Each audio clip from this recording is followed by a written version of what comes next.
Hi there, welcome to Appy Chips YouTube channel. I am Ambajan and today we will learn how to install this app on Mac using Homebrew, which is also popularly known as simply Brew. But before we get started, let me answer some frequently asked questions first. To start with, what does a package manager like Homebrew does? Well, a package manager lets you install, uninstall or repair apps on your Mac.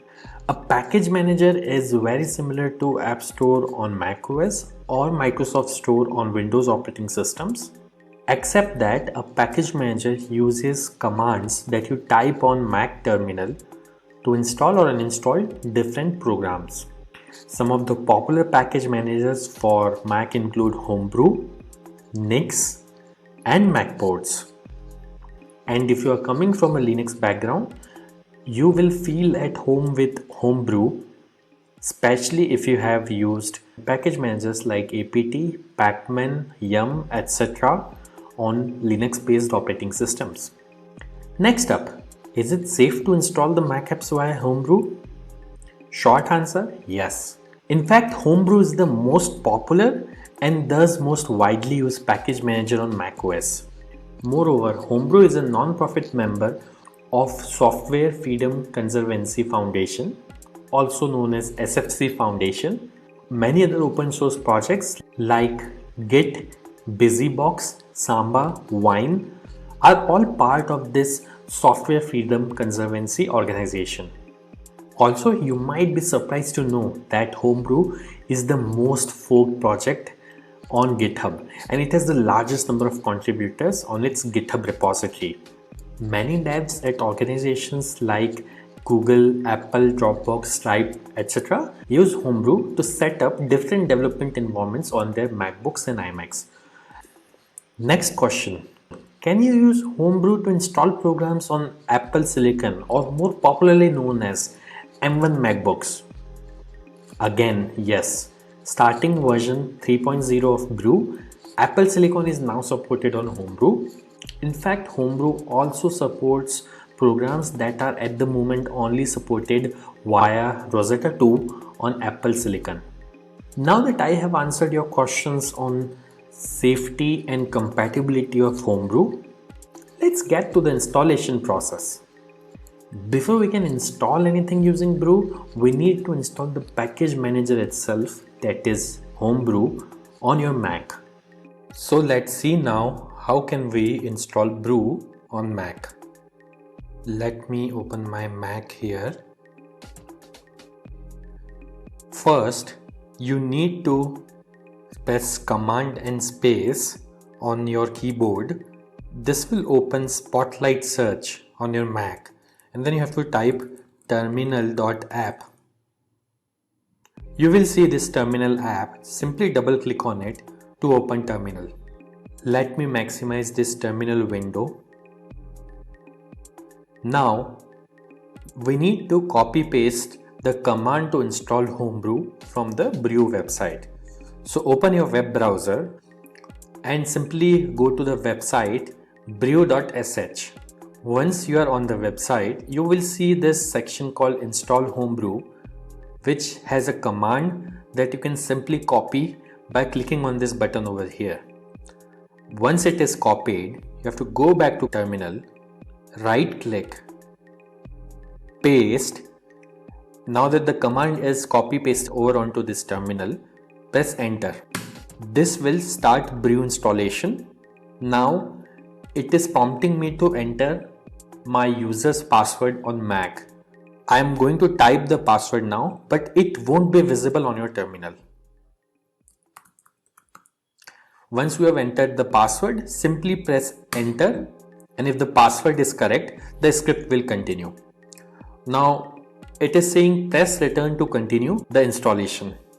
I'll press enter here, and this will start the installation of Homebrew on my Mac. Let's wait for this to finish.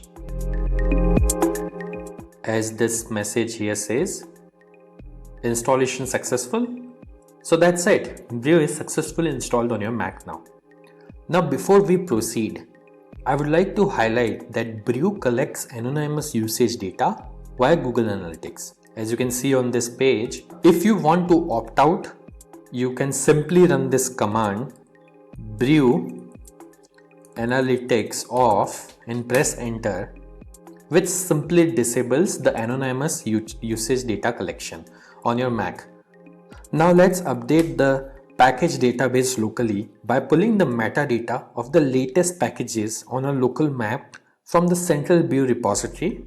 This should typically take less than a minute to complete depending on your internet connection speed. To do so, simply type the command brew update and press enter. As you can see, my local Brew database is already up to date because I just installed Brew on my system. Now to install the app, let's run the brew install command. Mind you, if during installation, if you're prompted to enter a password, enter your Mac user's password to continue.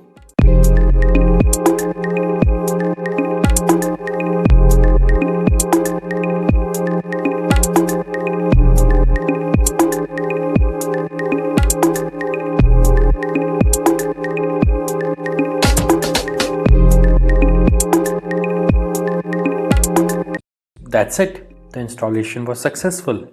If this video was useful, don't forget to hit the like button. And if you faced any problems during the installation in this video, please leave a comment below and somebody from AppyChip team will reply back to you. If in future any app installed using Brew stops working, then you can simply reinstall it using the command brew space reinstall space the name of the program. For example, I'll try to reinstall this program called Hello, which is already installed on my system. As you can see, it is downloading the program and it says reinstalling Hello, and now Hello is successfully installed. And if you want to uninstall any app installed using Brew, simply run brew space uninstall space the name of the program. In this case, I will try to uninstall the program Hello, which is already installed on my system. As you can see, within a few seconds, it says the program is successfully uninstalled. Also, over time, Brew might end up consuming disk space on your Mac as it keeps installers of the programs that you had installed on your hard disk in a cache directory. So you can use the brew space cleanup command once every 6 to 12 months to free up some space on your Mac. This command removes app installers and older versions of the packages only.